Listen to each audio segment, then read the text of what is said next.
La cadena Democracia presenta Controversia. Pero estamos retomando con fuerza, cumpliendo las metas previstas. Hay que actuar con la fuerza que se necesita. Controversia. Sería un subsidio directo al consumidor. Una zona de seguridad del Estado. Controversia. Temas relevantes analizados a profundidad. Controversia. Con Miguel Rivadeneira. Comenzamos.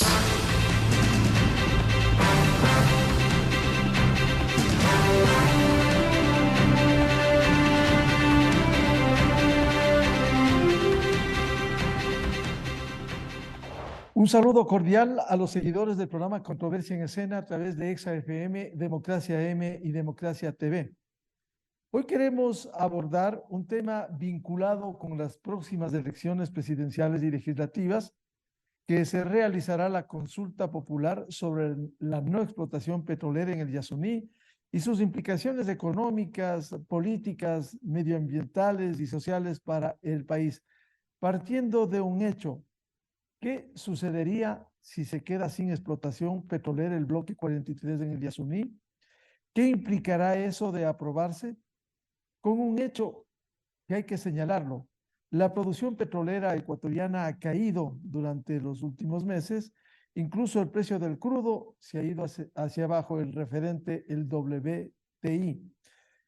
Está presupuestado $64.80.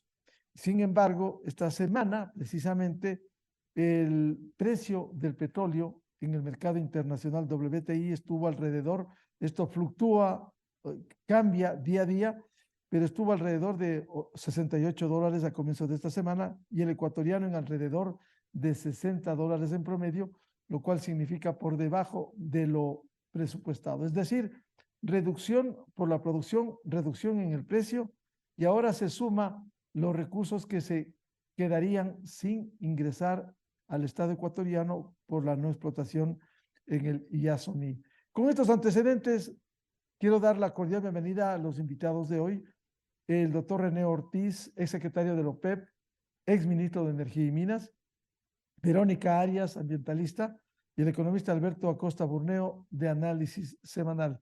Quiero partir el análisis de este tema con el economista Alberto Acosta Burneo. ¿Qué implica para los ingresos fiscales? Luego abordaremos la incidencia en el medio ambiente, la reducción de recursos por la no explotación en el bloque 43 en el Yasuní. Muy buen día, economista Alberto Acosta Burneo. Muy buenas tardes, un gusto estar con ustedes. Bueno, hay que entender que la consulta que se planteaba hace 10 años tenía un entorno totalmente distinto. En ese entonces no existía esta producción de crudo en el Yasuní TT. En la actualidad existe una producción importante. Se trata del cuarto bloque petrolero del Ecuador. Genera alrededor del 14% de la producción de Petroecuador. Genera además de ingresos al nivel de precios actuales. Estamos hablando que es alrededor de $1.300 millones en ingresos brutos. Eso significa una cantidad realmente importante, y lo que es preocupante es que de dejar de recibir estos ingresos con la situación que estamos viviendo en este momento de una caída de precios y una caída en la producción petrolera de manera general, implicaría que tendríamos una situación inédita. Pasaríamos a una situación de balanza comercial petrolera negativa. Es decir, que tendríamos más importación de combustibles que lo que exportamos crudo. Una situación realmente preocupante porque implica tiene algunas implicaciones por el lado económico.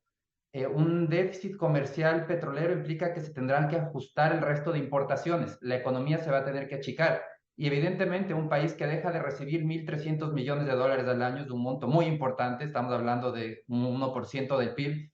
De manera año tras año, es un país que tiene que ajustarse, y la manera de ajustarse es vía un empobrecimiento, disminución de empleos, disminución de importaciones en otras actividades, porque cae la demanda, con menos ingresos hay menos demanda de productos, y al final del día todo el país va a tener que ajustarse a esta nueva realidad. Y por el lado de importación de derivados, el país va a tener que buscar mecanismos para obtener recursos para seguir importando derivados que con los precios actuales y con la producción actual, si las cosas no cambian, no nos alcanzaría lo que exportamos de petróleo para poder comprar combustibles, que dicho sea de paso, eso sí, fuertemente subsidiados, un subsidio perverso que es totalmente antiecológico, porque ese subsidio fomenta el mal uso de los recursos, contamina el país, pero es un subsidio que se mantiene y que tiene un costo muy importante para el Estado ecuatoriano.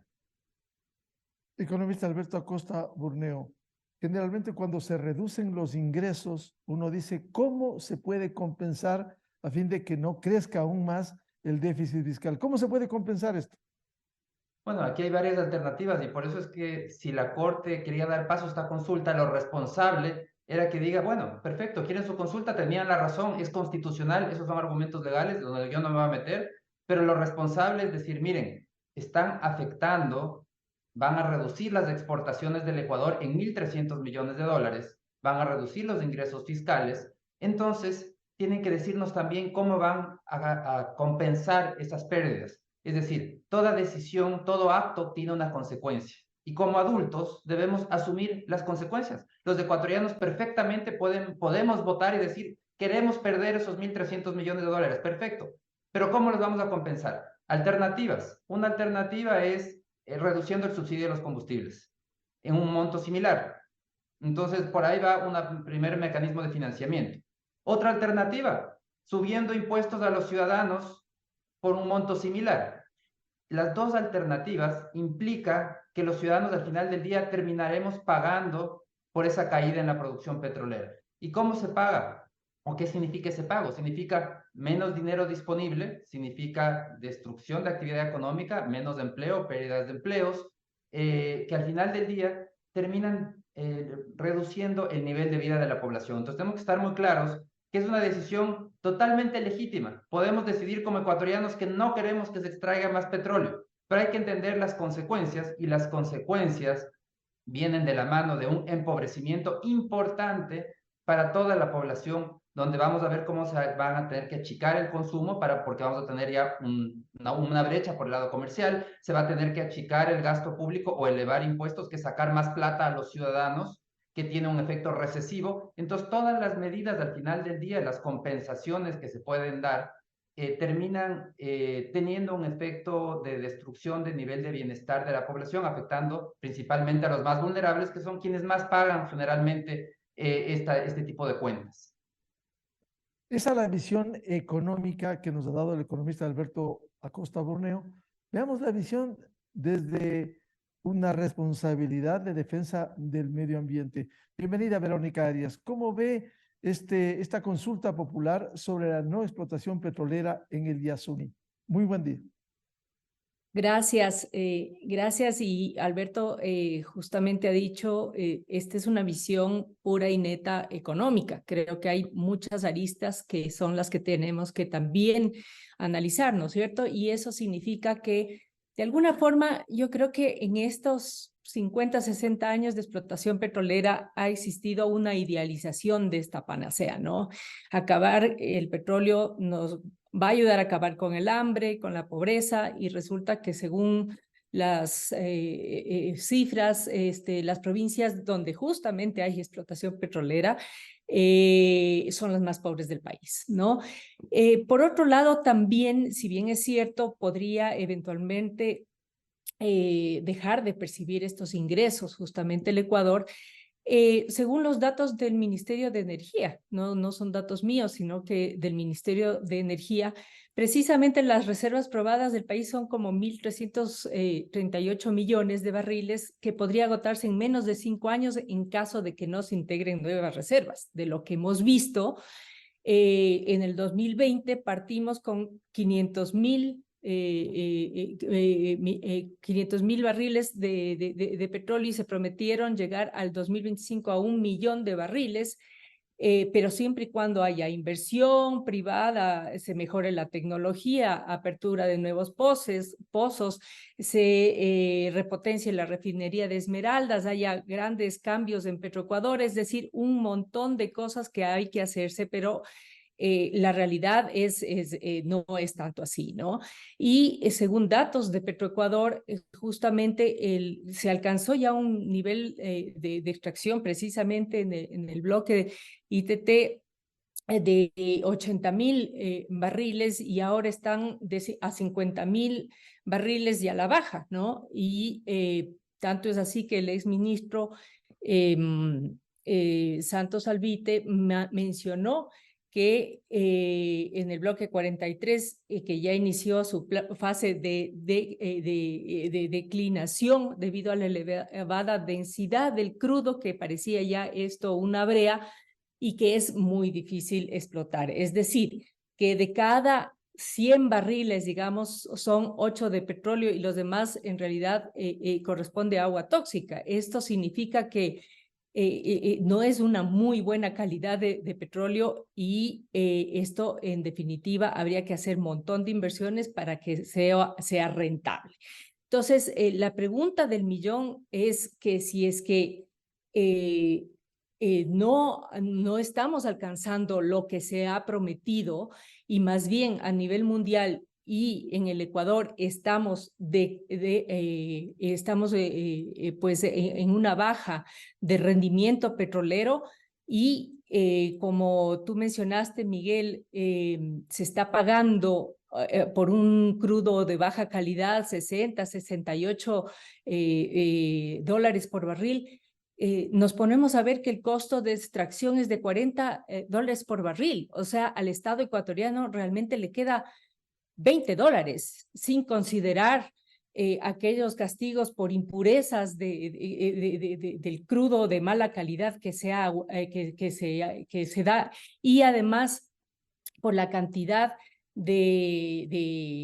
sin contar con los impactos ambientales y sociales que quedan, ¿no? Entonces, el ingreso neto para el Estado ecuatoriano es menos de 400 millones. Esto se podría realmente ver alternativas y podría ser una gran oportunidad para que el Ecuador, que en este momento, como bien dijo Alberto, el país se está acercando a un punto en el que sus importaciones de combustibles equivalen a las exportaciones del petróleo. O sea, ya no somos un país petrolero, ¿no? Estamos yendo hacia esto y hacia dejar de ser un país petrolero. Creo que ahí, a este punto, es una gran oportunidad de dar un salto importante y en un contexto actual mundial que se viene, cuando el propio WEF, el World Economic Forum, ha mencionado que hay tres amenazas y riesgos mundiales, que es justamente el tema de cambio climático, los climas extremos, al igual que las armas nucleares. Y el 80% de esta contaminación proviene del gas, del petróleo y del carbón.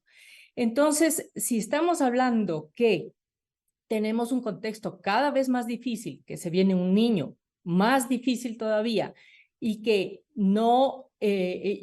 el planeta entero además va a pasos agigantados más allá de la temperatura global del 1.5 grados, producidos precisamente por los combustibles fósiles, entonces se necesitan medidas audaces e inmediatas para hacer frente a una emergencia climática que ya estamos sintiendo en el Ecuador y en el mundo. Entonces, si no tenemos una trayectoria de 5, 6, 7 años más de petróleo, es necesario seguir apostándole a un tema que ya no tiene vida más allá, o una proyección que tiene a corto plazo, con la devastación que ha significado de la Amazonía, o más bien ver alternativas muy importantes, muy novedosas, que ya están en el mundo y que el Ecuador podría ser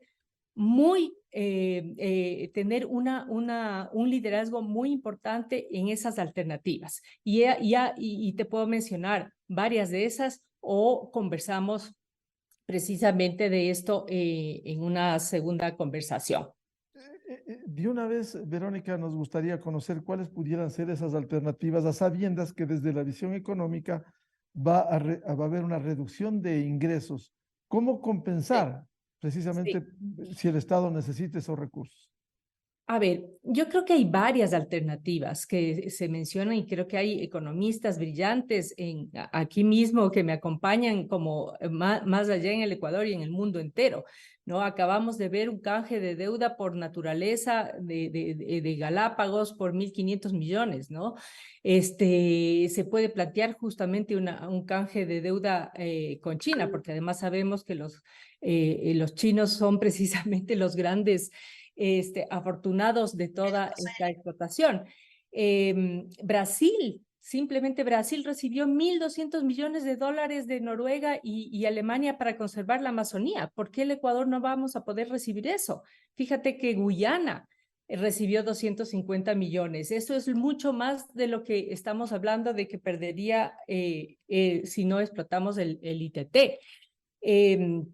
Hay ingentes dineros comprometidos en el marco de Naciones Unidas frente al cambio climático y biodiversidad de la comunidad internacional, precisamente para propuestas novedosas e interesantes como que podría ser precisamente no explotar el Yasuní.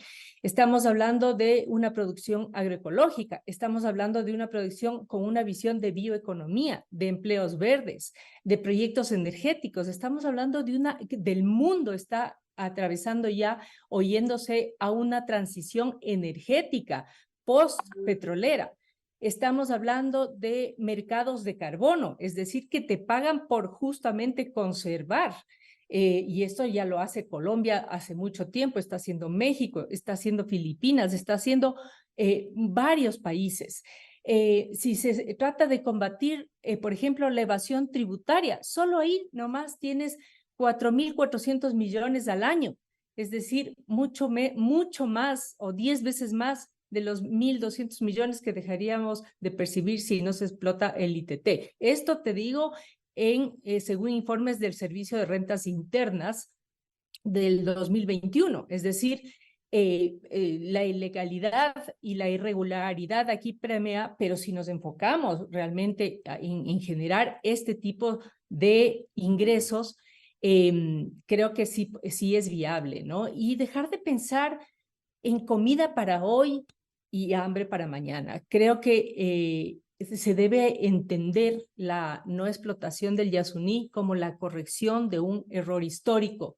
Ya el maniqueísmo de petróleo y pobreza, yo creo que ya es inapropiado. Estamos sacrificando necesidades presentes a costa de las futuras generaciones y el país necesita pensar en otro tipo de desarrollo, ¿no? Se ha hablado inclusive de la conservación de la biodiversidad debe ser la moneda de cambio actual y en ese sentido la biodiversidad y la riqueza que tenemos como Ecuador debería ser nuestra apuesta en mantenerlo, porque en términos económicos sabemos que el bien escaso después eso tiene un costo enorme y los bienes a nivel general en la humanidad sobre biodiversidad están escaseando. Hay un desequilibrio mundial y quienes mantengamos lo que tenemos en términos de recursos naturales somos los países que sobreviviremos y aprendamos a manejarnos en ese sentido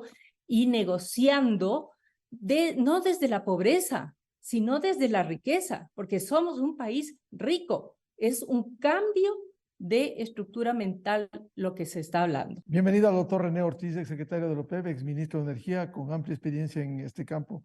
Bueno, hemos escuchado la visión económica con Alberto Acosta Burneo, la visión medioambiental con Verónica Arias. Ahora, ¿cuál es su visión? ¿Cómo compensar, si es que se aprueba la consulta del Yasuní, esos recursos que son fundamentales? ¿Es viable, es posible lo que decía Verónica, esta producción agroecológica, la transición energética, el mercado carbono? Doctor René Ortiz, buen día. Buenos días, le agradezco muchísimo por la invitación. Me complace compartir con dos personajes muy importantes y en una materia evidentemente que trasciende los diagnósticos políticos. Alberto nos ha dado absolutamente una visión catastrófica de lo que puede ocurrir. Esto ya es futurístico. Es decir, botar al tacho de basura 1.300, 1.500, porque todo esto depende del precio, al tacho de basura ahora, porque la decisión se viene en agosto. Y en agosto hay que empezar a desmantelar. Si el voto ganador es sí, tenemos que empezar a desmantelar desde agosto, porque hay una sentencia popular a través de una consulta que dice: termínese las operaciones en el ITT, y le han confundido inclusive con el nombre de Yasunidos. Si el ITT no está en el Yasunidos, el ITT está fuera, está totalmente fuera. Así se desarrolló la industria, con una enorme cantidad de procesos, de proyectos industriales que se dieron antes de que vayan trazándose líneas imaginarias sobre reservas especiales, una de ellas el Yasuní, y está reservado, y la reserva se hizo sobre una base. La reserva se hizo para preservar un conjunto de más o menos 100 familias, de comunidades de no contactados, y esto se ha podido verificar de una manera perfecta en el Yasuní, en el ITT, quise decir, en el bloque 43. Hay un registro horario, minuto por minuto, de videos, y no aparece ni un solo contactado. Ya vamos a 10 años de desarrollo, no hay un solo contactado. Es que el territorio que fue reservado para ellos es bastante amplio, es bastante grande, y son pocas familias que viven separadas, reservadas en ese territorio. Pero vamos al punto central de esto. Alberto nos pone a pensar sobre lo catastrófico que puede ocurrir en el Ecuador ya desde el agosto 20 en adelante. En cambio, doña Verónica nos está preparando a un sueño, ¿no? El sueño de todo este proceso de cambio que está viviendo el planeta. Proceso que tiene como metas, primero, el 2030, con una reducción de emisiones de gases de efecto invernadero. Todos estos gases, incluido el CO2, todos estos tienen que irse reduciendo. Y vemos que los países se han ido preparando. Y Ecuador es el mejor preparado dentro de esto. Contrario de lo que usted piensa, doña Verónica, Ecuador, por ejemplo, desde el punto de vista de este proceso de electrificación masiva que vive el planeta, tenemos nosotros en este momento que levantar la mano y decir: ya estamos cumpliendo. Mientras China sigue sin cumplir, que es un gigante, ¿no? China sigue sin cumplir. Y otros países como Rusia siguen sin cumplir. Nosotros somos más papistas que el Papa, pero eso es a donde nos ha llevado el proceso de desarrollo nuestro. 92.5% de la generación eléctrica es totalmente renovable. Allá va el planeta, a la masificación del consumo eléctrico. Este es el propósito de la descarbonización que está proyectada para el 2050. Y en la COP21 de París del 2015 y en la COP de Glasgow de la COP26 de 2019 en Glasgow, se señalan claramente estas metas. La una es la de reducción de emisiones y la otra es de un cumplimiento rígido de la descarbonización, del cero carbono. Pero en el 2026, la COP27 en Egipto acaba de introducir una importantísima resolución que dice: ¿y quién va a pagar esto? No hay el dinero para llegar a los trillones de trillones que cuesta todo este proceso de cambio. No hay el dinero. Cuando estuve recientemente en California, unas semanas pasadas, en una reunión precisamente del Departamento de Energía de los Estados Unidos, es la potencia más grande del mundo, indiscutiblemente, señalaba que ellos han preparado un presupuesto para trabajar en el proceso de promoción de la reducción de las emisiones, en el proceso de promoción de la masificación de la electrificación en todos los Estados Unidos, y decía, tenemos un presupuesto preparado de más o menos 56 billones de dólares. Pero en las decisiones tanto de la COP21 como de la COP26 y en la COP27 hay un compromiso de los países industrializados, avanzados, de apoyar a las naciones en vías de desarrollo que entran dentro de este mismo proceso, y no se ha preparado el financiamiento. No hay el financiamiento. Está en papel conceptualmente, nada más. No se ha dado el financiamiento hasta este momento. Ha puesto usted un ejemplo de la conversión de este canje. El canje de deuda que se acaba de realizar, en realidad, es un triunfo bastante importante del gobierno, pero eso no quiere decir que no tengamos que pagar la deuda. Hay que seguirla pagando. El canje es canje, simplemente se reduce una parte, pero hay que seguirla pagando. Es decir, nosotros tenemos una deuda gigante que hay que pagarla y la estamos pagando con la producción petrolera. Yo quiero señalar esto de los compromisos universales en los que está metido el Ecuador y en los que va cumpliendo Ecuador, pero lógicamente va cumpliendo en la medida de las condiciones económicas del Ecuador. Ecuador es un país pobre, no es un país rico económicamente, es rico en recursos naturales, pero en esencia es un país pobre. Y a este país pobre estamos viendo nosotros que el empresariado privado, por ejemplo, va moviéndose perfectamente dentro de este ambiente de cambio del transporte y va introduciendo, por supuesto, el vehículo eléctrico. Y el vehículo eléctrico va entrando en la medida de las posibilidades que tiene el país. Pero como le acabo de manifestar, esto tiene que ser paulatino, esto tiene una meta del 2030, del 2050, y probablemente la siguiente COP va a ser más pragmática, porque en esta se acaba de enlazar la parte más importante de este proceso de cambio, que es la sustentabilidad con la inclusividad. Quiero ponerlo en ese contexto. Es decir, no se puede llegar a este proceso de cambio sin tener petróleo. Ese es el proceso. Antes estaba, por supuesto, engañada, en cierto modo, la población, en el sentido de que, no, esto hay que acabar con el petróleo, hay que acabar con los fósiles. No. Ahora se dice no.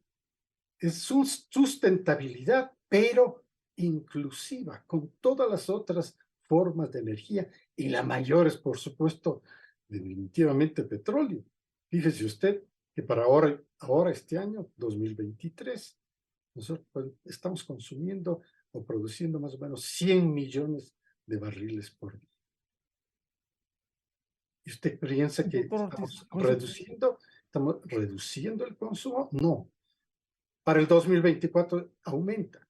Para el 2030 aumenta. Para el 2050 aumenta. En este momento acaba de sacar un reporte importante la OPEP que dice que se van a necesitar 12 trillones para poder desarrollar más petróleo que pueda satisfacer el mercado. Porque si es que no hay esos 12 trillones para invertir en petróleo, pues los precios se van a ir al cielo, se van a ir al infinito.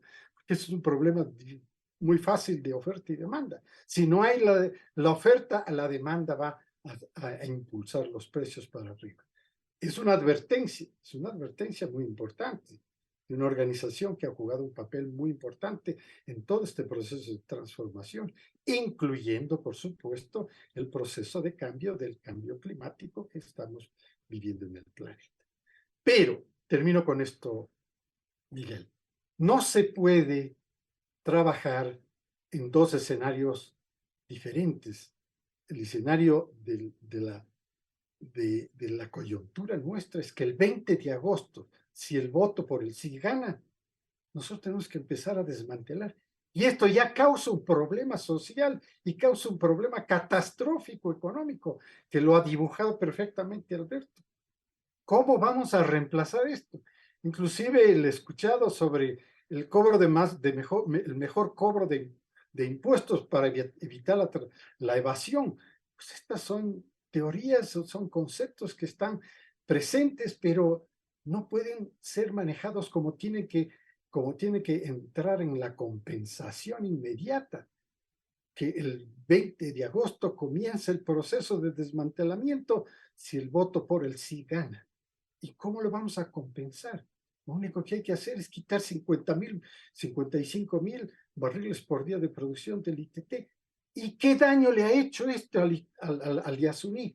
Cero daño, cero. Porque inclusive cuando se señala que hay carreteras, pues esas carreteras no son carrozables, no son abiertas al público, solamente se utilizan eventualmente, se utilizan para movilizar a la gente que tiene que trasladarse de un lugar a otro de trabajo. Pero todo esto está dentro de un proceso de cuidado ambiental extraordinario. Ecuador es un pionero en el manejo de cuidado ambiental. Ahí no hay desastre económico como lo está planteando doña Verónica. No hay. Dígame si es que tiene un dato exacto de un desastre económico. No comparemos con el desarrollo petrolero de los años pasados. El desarrollo petrolero de los años pasados es una historia. Hay que dar la vuelta a la página. Estamos viviendo unos momentos totalmente diferentes. Y quisiera yo señalar que hay una enorme cantidad de familias que se han incorporado. Son familias guaos que se han incorporado a este proceso de desarrollo. Este proceso de desarrollo significa progreso, significa bienestar, significa un cambio para ellos también. Y ellos han aceptado ser parte del cambio. Y por eso reclaman en este momento, y le reclaman directamente a los Yasunidos. Dicen, ¿y ustedes cómo nos van a compensar el trabajo de mañana? Porque el despido va a comenzar mañana, la mañana del 21 de agosto. Tiene que comenzar el despido, la terminación, el cierre, ya no habrán operaciones, ya no habrá comida. Ellos distribuyen, hacen el catering de la comida. Esto es un avance importantísimo alimentario para estas comunidades indígenas. Doctor ¿Qué va a pasar con todos los contratistas? Los contratistas tienen derecho a que sus contratos se cumplan y tienen que cumplirse, pero con simplemente van a entrar en un proceso de incumplimiento. Y esto significa que el Estado ecuatoriano tiene que ir a enfrentar en la justicia, en la administración de justicia, todos los reclamos que se puedan derivar de todo este proceso de cambio que se induciría a partir del 20, si el voto sí gana en estas elecciones. Termino diciendo, lamentablemente, la Corte Constitucional se equivocó. Lamentablemente, el Consejo Nacional Electoral perversamente le mezcló y ahora toda la ciudadanía totalmente confundida con las elecciones presidenciales y de asambleístas no va a tomar el tema de la consulta con una indiferencia. Sí, puede ser un sí, puede ser un puede ser un no, sin una total conciencia de lo que está el ciudadano queriendo votar a favor del sí o a favor del no. Entonces, es una perversidad política que le ha rodeado a toda esta industria del petróleo, que lo único que le ha traído al Ecuador es beneficios. Usted es demasiado joven para poder conocer lo que era el Ecuador antes del petróleo. Por favor, era parecido era 1/3 del presupuesto de la Universidad de Harvard, 1/3. Y estamos viviendo un país moderno que está categorizado como país de desarrollo medio. Y es que es cierto, el cambio ha sido significativo. Usted señala que hay mucha pobreza, por supuesto. Y por eso el presidente Lazo, lo que le escuchaba como resultado de junio 22 de la huelga, dice, yo me voy a concentrar en lo rural, porque lo rural está viviendo el efecto un poco más severo de la pobreza, un poco más severo de la desigualdad, de la inequidad. Pero tenemos que ir trabajando en esto y el petróleo le ha dado el paso más importante en el bienestar y en el progreso de este país. Ahí termino mi primera parte. Economista Alberto Acosta Burneo, sobre la base de estos señalamientos que ha hecho usted, ha hecho Verónica Arias, ha hecho el doctor René Ortiz, ¿es posible ir a esto que constituye un deseo, la producción agroecológica, la transición energética, el mercado de carbono? Pero en este momento, si no hay cómo compensar, ¿usted cree que, como decía el doctor René Ortiz, desmontar la explotación del Yasuní podría ser catastrófico para el Ecuador? Bueno, definitivamente será catastrófico si llega a aprobarse así, catastrófico. Y hay que estar muy claros. El Ecuador quiere, y es muy lindo, muy idealista, decir vamos a hacer todo alternativo, todo lo nuevo. Pero ni siquiera los países europeos lo están haciendo. Ellos se plantean plazos largos de transición, porque ningún país está capacitado para en 3 meses transformarse en un país agroecológico, un país libre de carbono, un país 100% eléctrico. No es posible. No lo están haciendo los países ricos. ¿Por qué lo vamos a poder hacer nosotros? De ninguna manera lo vamos a poder hacer. Y el impacto de esta novelería lo van a pagar los ciudadanos más pobres. De eso hay que estar muy claros, porque ahí va a ir la cuenta. Porque el que tiene el estómago lleno dice, sí, no pensemos en la comida de hoy y la pan para hoy día, pan para mañana. Al final del día, yo tengo pan hoy y tengo pan mañana, no es mi problema, a mí no me afecta. Es un pensamiento muy de un nivel de la sociedad, un nivel medio, que tiene solucionados sus problemas. Pero ¿qué pasa con todo el resto de la población que no tiene esa seguridad, no tiene esa facilidad para hablar? Entonces ahí yo creo que tenemos que preguntarnos varias cosas. ¿De dónde creen que salen los recursos para la inversión pública? La inversión pública, esa que reclamamos y decimos, queremos más inversión pública, y todos salen a las calles, que no invierta más. ¿De dónde sale la plata? Bueno, al votar a favor de que se acabe el petróleo en el Yasuní TT, usted también está diciendo que quiere menos inversión pública, porque va a haber menos recursos para poder invertir. Entonces, hay que estar muy claros qué significa. Votar para acabar la explotación del ITT es menos inversión pública. Por otro lado, no existe ese mundo irreal en donde se quiere menos petróleo, que ya la transición, abandonar el petróleo, el país post-petrolero, pero queremos más inversión pública y queremos que nos mantengan los subsidios a los combustibles. Eso no existe. Esa es una combinación irreal. Si es que queremos menos petróleo, implica necesariamente que queremos también menos inversión pública e implica que queremos que nos suban el precio de los combustibles porque tenemos que pagar el valor de mercado. Entonces hay que ya reconocer que esas incongruencias no se pueden dar en la práctica. Por otro lado, se hablaba de que las provincias petroleras son las más pobres, más o menos como dando a entender que por culpa del petróleo allá son más pobres, cuando es todo lo contrario. El problema es que las rentas petroleras en el país se han usado muy mal, pero eso no significa que el petróleo es el que causó esa pobreza.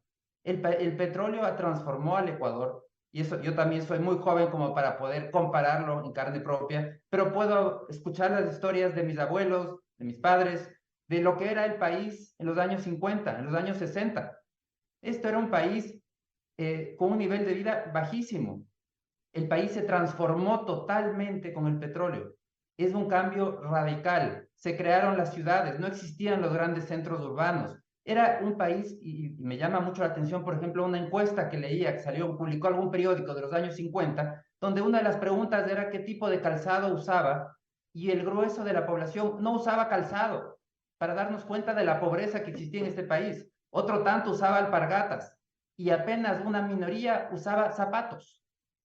De ese país estamos hablando. Entonces ahora nos dicen, es que todavía hay mucha pobreza. Por supuesto que hay mucha pobreza, hay un gran camino por recorrer, pero no podemos olvidar el camino que ya hemos recorrido, que ha sido un camino muy grande.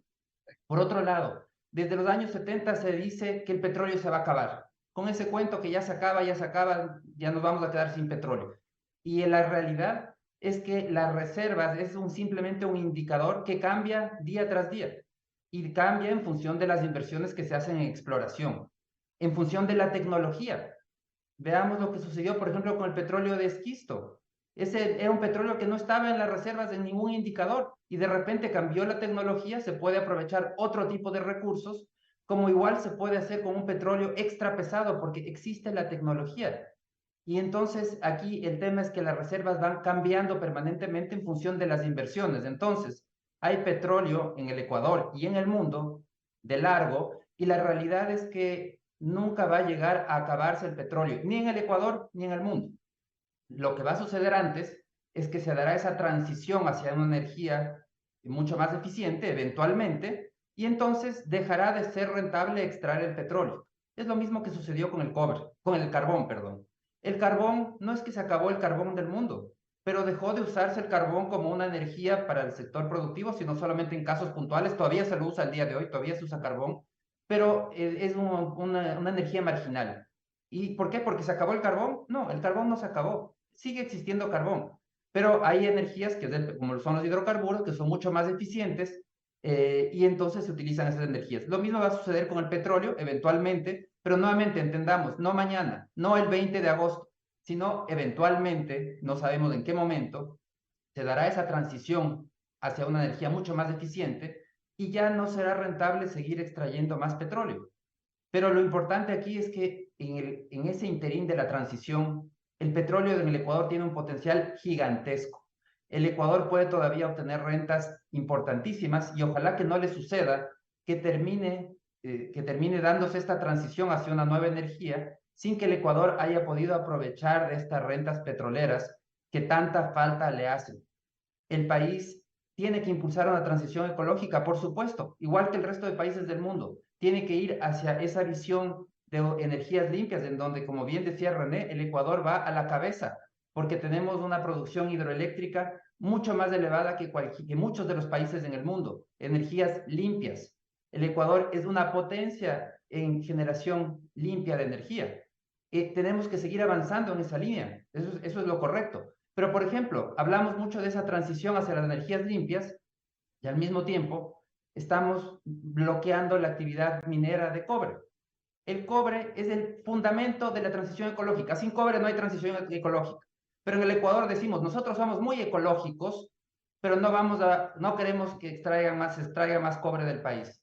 Esas son esas incongruencias de un país que vive de novelerías, que al final del día nos hacen daño. Y ahora, la agroecología o todos esos argumentos, decir, bueno, es que el futuro es la agroecología, o muchos hablaban del turismo, el futuro es del turismo. Bueno, ¿y por qué no es el presente?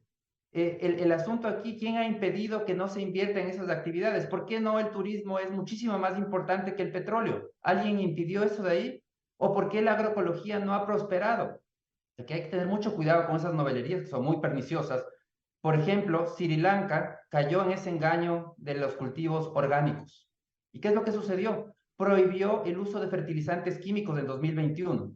A los pocos años no podía alimentar a su población, porque la producción la producción tradicional, la producción agroecológica, es incapaz de alimentar a toda la humanidad. Por eso ha habido los avances en transgénicos, en fertilizantes, en agroquímicos, precisamente para lograr elevar la productividad y alimentar a la población. El mundo, tradicionalmente, a lo largo de la historia de la humanidad, el grueso, vivimos en un mundo con baja tecnología de cultivos agrícolas, pero la población también era muy reducida.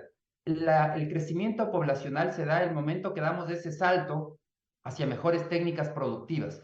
Entonces, yo creo que el Ecuador tiene que tener mucho cuidado con lo que pide, tiene que saber que las transiciones, la transición energética mundial es un norte para todo el mundo y tiene que serlo, y es lo correcto, y el Ecuador tiene que trabajar en eso.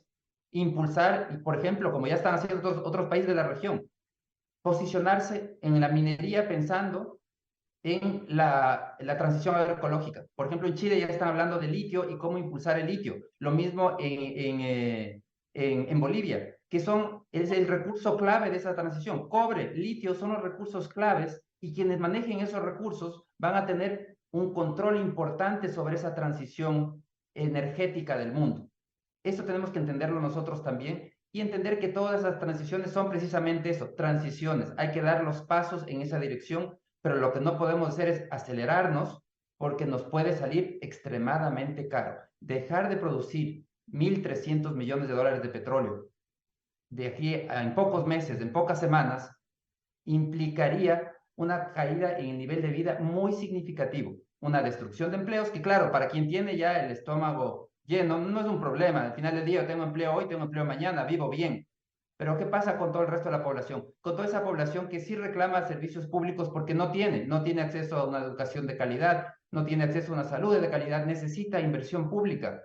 No podemos darnos el lujo de reducir los recursos para la inversión pública cuando lo que necesita el país es incrementar la inversión pública para que esa inversión llegue a donde no ha llegado. Por ejemplo, las zonas del oriente, donde está la producción petrolera y no se han hecho las inversiones y no se hicieron a tiempo. Eso tiene que hacerse. Igual con todo el resto del país que necesita de seguir mejorando los servicios públicos.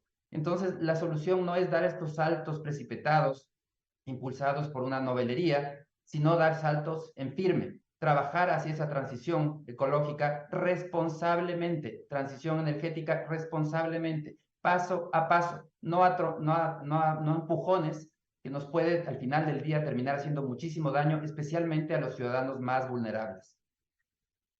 Verónica Díaz, ¿cómo ir a esa transición energética de la que usted habló al mercado de carbono? Esto va a ser parte de un proceso.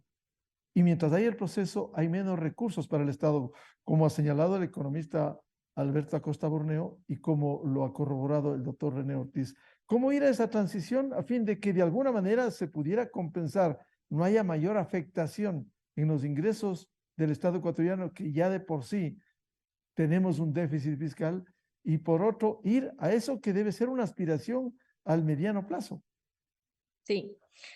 A ver, yo siempre he hablado sobre una transición justamente hacia energías renovables, hacia una matriz energética, hacia una economía mucho más amigable con el ambiente. El cuándo es lo que debería ser y que Alberto menciona, debería ser con cuidado, a pasos, a corto o mediano plazo, con un plan, etcétera, etcétera. Eso sería lo óptimo, y eso sería si fuéramos un país organizado y con una visión que se propone así, y que debíamos haber comenzado a construir eso desde hace mucho tiempo, ¿no es cierto? Yo veo, por ejemplo, y siempre trato de sacar a colación Costa Rica. Costa Rica ya en los años 50 dijo: no voy a explotar minería, petróleo, etcétera, voy a dedicarme a conservar los recursos, entonces voy a financiar y apostarle al turismo, apostarle a la educación, apostarle a la conservación de los recursos naturales como política de Estado desde hace 50 años, ¿no?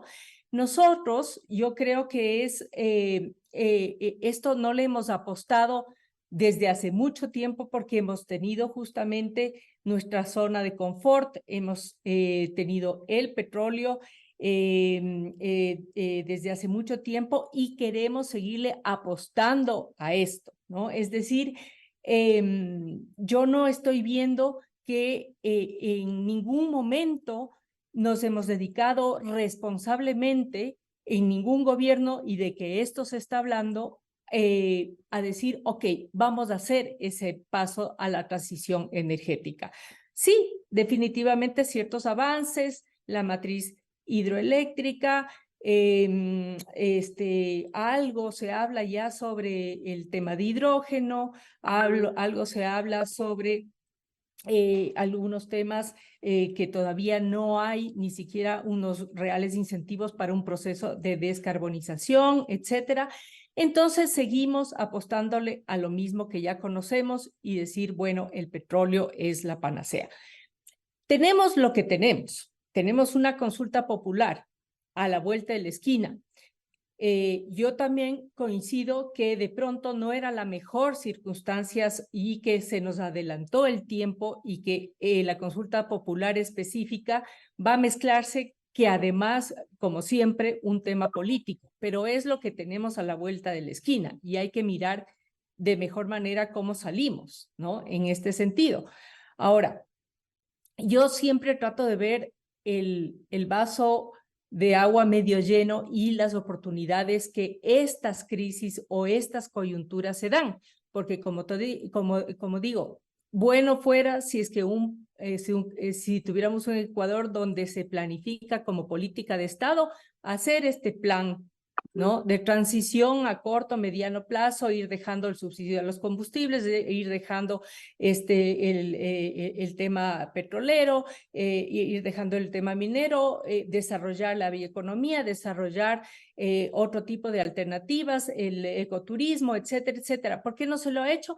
Yo creo que justamente porque hemos sido muy cómodos en dedicar esos ingresos petroleros que tampoco han sido bien distribuidos, que tampoco estamos reclamando una inversión pública, pero ahí vemos que no hay una inversión pública importante, ¿no? En los últimos años, que falta, de hecho, mucho en salud, mucho en educación, mucho en infraestructura, etcétera. Entonces, también vemos que ese proceso de la producción petrolera más bien está en declive, ¿no? Y también depende mucho de cuánto cuesta, ¿no? Y los ingresos petroleros se han desplomado ya en un 56%. Entonces, no sé si vale la pena seguirle apostando esto o más bien la oportunidad es de mirar rápido y hacer lo que hay. Que ustedes de pronto lo ven como un sueño, pero yo veo que el tema de la reserva de Galápagos de la Hermandad se trabajó varios años, pero se concretó en 1 año y medio. Muchas de esas cosas podría ser, si es que nosotros nos ponemos responsables y hacer las cosas pronto, porque viene una coyuntura importante, de pronto es justamente la zanahoria que necesitamos para desarrollar esa capacidad que tenemos justamente para mirar otras alternativas. Ahora, con relación a las COPs, a las conferencias de las partes de Naciones Unidas que René mencionaba, efectivamente, yo he estado en las 7 últimas y he visto el desarrollo hacia dónde va el tema y los compromisos de los países. La COP de Glasgow incorporó por primera vez ya un artículo donde defiende y donde dice que la producción petrolera debería ya salir de todos los países, primera vez para poder alinear justamente a las consecuencias del cambio climático que se vienen. Tanto es así que los mismos miembros de la OPEP, René, y los estudios dicen que hay que dejar las 2/3 partes de las reservas de petróleo porque si no vamos a un colapso apocalíptico de la civilización de hoy. Los mismos países de petróleo. Entonces se necesitan medidas audaces e inmediatas para hacer frente a esta emergencia climática, que no solamente es del Ecuador, es del mundo entero, ¿no? Estamos hablando de que se viene un tratado de combustibles fósiles para la no proliferación de combustibles fósiles. Y eso ya está en plenas negociaciones bajo el marco del Acuerdo de París de Naciones Unidas. Y el propio secretario de Naciones Unidas ha pedido a todos los países en mayor o menor grado que justamente detengan ya el uso de los combustibles. Entonces, no es menor este tipo de temas que se están hablando ya a nivel mundial. El Ecuador, asimismo, es el director y está liderando el tratado de no plásticos para vetar y prohibir los plásticos que están contaminando al mundo. Entonces, yo creo que hay una coherencia que hay que seguir en este sentido. De hecho, combustibles, y de hecho, ustedes saben que los combustibles fósiles producen los plásticos y los plásticos vienen del combustible fósil. Entonces, estamos hablando de dos y tres cosas a la vez y que los intereses de los señores del plástico también dicen que sin el plástico casi que la humanidad no puede sobrevivir. Entonces, estamos hablando de temas globales que hay que entender el contexto histórico que se vive y el contexto de una emergencia mundial que también se está viviendo, ¿no? Entonces, nuevamente, si seguimos apostándole y seguimos en esta zona de confort, no vamos a hacer esa transición que todos creo que queremos y que hay un acuerdo en ese sentido de que tiene que haber esa transición. Hay una consulta popular de por medio que eventualmente va a ganar, porque desde hace más de 10 años se está proponiendo esto y se han dejado. O sea, si los gobiernos sabían que se viene una consulta desde hace 10 años, que hay un conflicto social, ambiental y que eventualmente va a haber esta consulta, ya era de haber preparado hace 10 años justamente un proceso de transición energética seria para ver qué pasa si es que no hay una explotación de petróleo. Ahora, no estamos diciendo que se va a cerrar todos los campos, ¿no es cierto? Se está hablando de una parte que es justamente del bloque del 43. el 43, exactamente, Ahora, que Verónica, eso tiene una como ya incidencia, como decía el mencioné, economista está a la Alberto Acosta, baja. 1.300 millones. A ver, Está, 300 millones. ¿Cómo se compensa eso este momento? Lo que decía Alberto Acosta. ¿no? Entonces, a ver, yo ya mencioné, y yo no soy economista, perdón, yo soy abogada. Yo te puedo, yo estoy esbozando algunas ideas que es justamente la que les estoy mencionando. O sea, el Yasuní tiene un potencial genético para la ciencia, para la medicina, con un gran manejo adecuado. O sea, tiene un potencial importante. Después, estamos hablando, René decía, bueno, son pueblos que no se les ha visto con las cámaras y por eso, bueno, precisamente porque son no contactados, no se les puede ver. Entonces, estamos hablando de pueblos en aislamiento voluntario que están además están pues dentro de un contexto constitucional e internacional donde tienen un especial tratamiento y un especial se ha respetado, se ha respetado. y un especial respeto, ¿no es cierto? Y estamos hablando de las alternativas que les estoy diciendo. O sea, el tema de reconversiones de deuda, poniendo en valor a la biodiversidad. Hemos dicho que Galápagos obtuvo 1.500 millones, ¿no? 450 van a la conservación. Nuevamente, estoy diciendo de 1.200 millones, que es básicamente lo que se dejaría de percibir del bloque de ITT, se recibieron de Noruega y de Alemania. Esos son sumas bastante fuertes, ¿no? Que se diría, o sea, se iría a la Amazonía.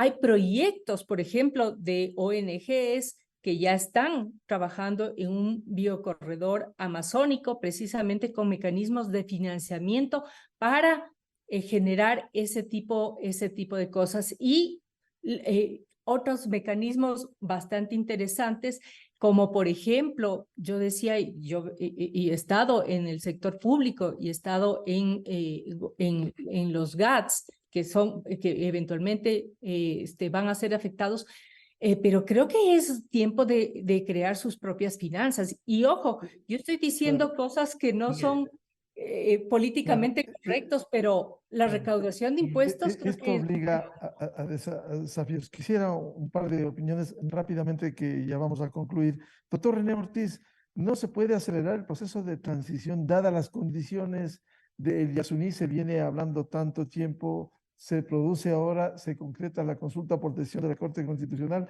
Estamos abocados a una realidad. ¿Cuál es la salida? Bueno, si el voto por el sí gana, ya no hay absolutamente ninguna opción, sino desmantelar todo en esa área que ha sido preservada de una manera extraordinaria.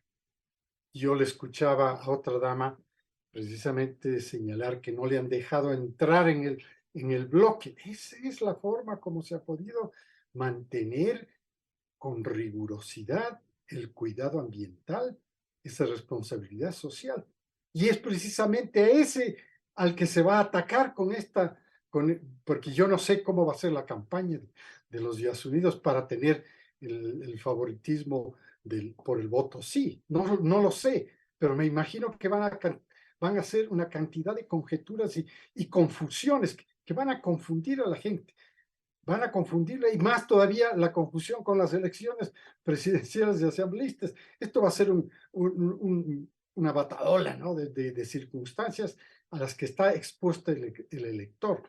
Yo digo, lamentablemente, estas dos instituciones, la Corte Constitucional y el Consejo Nacional Electoral, han conspirado, una vez más, han conspirado precisamente para derrumbar la economía de los ecuatorianos. Y en este contexto no creo que los ecuatorianos deben ser invitados a ese derrumbe, que el derrumbe ocurre a partir del 20. Ahí ocurre a partir del 20, si el voto es ganador es sí, ahí ocurre el derrumbe. Y se va a ir cayendo y cayendo y cayendo.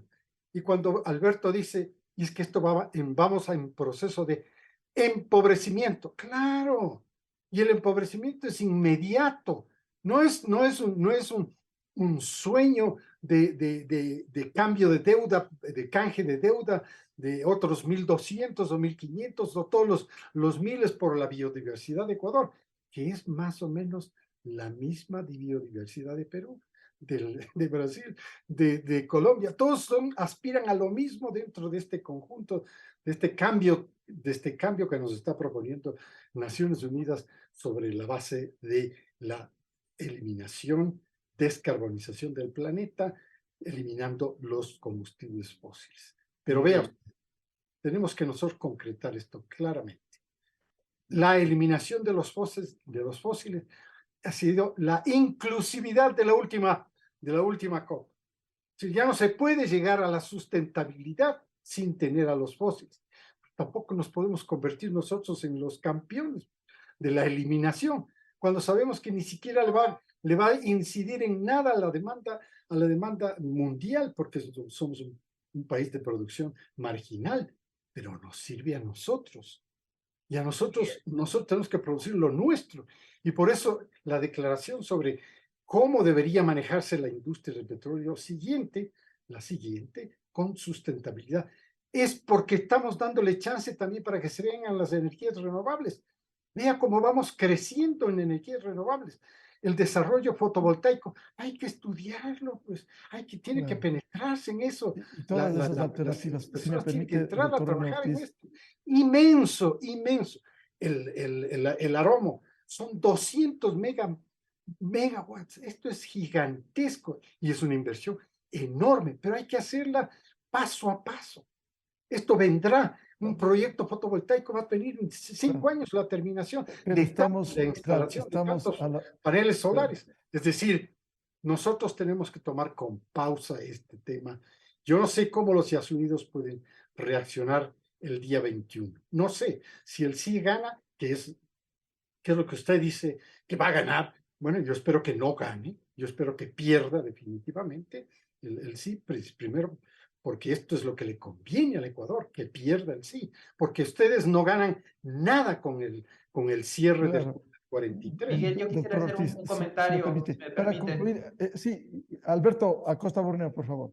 Sí, un tema yo creo que hay que aclarar porque tal vez no quedó clara en la discusión previa. Cuando se habla de esos 1.300 millones de dólares de ingresos perdidos, eso es por año. Año. No es 1.300 en total y se acabó. No.